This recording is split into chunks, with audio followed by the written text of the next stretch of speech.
What if every time a doctor graduated medical school, they had to learn everything afresh every time they encountered a new patient? That would be insane, right? But that's exactly what early AI models had to do until transfer learning changed that.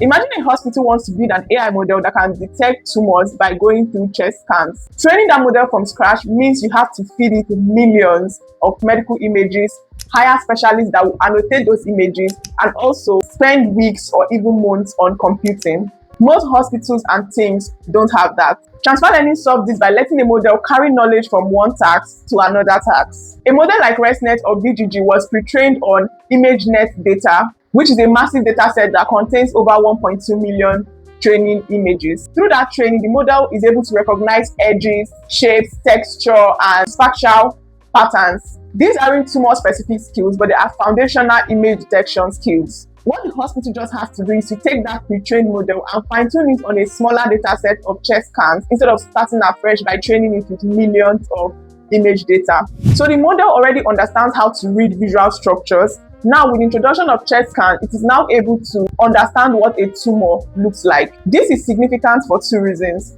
Number one, it dramatically cuts down data requirements. This means you no longer need millions of medical images. You just need a few thousand labeled scans because the model isn't learning from scratch. Number two, it cuts down training time and cost. Fine-tuning a pre-trained model can take hours instead of weeks or months. That's why transfer learning is behind many real-world deployments in healthcare, finance, and niche industries. These AI models are simply built on knowledge learned from one context and transferred to another context. If you want a full breakdown on how transfer learning works under the hood, comment transfer learning in the comments, and I'm going to make a longer video explaining the mathematics and everything that happens. This is Tech with Praise James, where AI makes sense. Hit that subscribe button for more shots like this. Bye.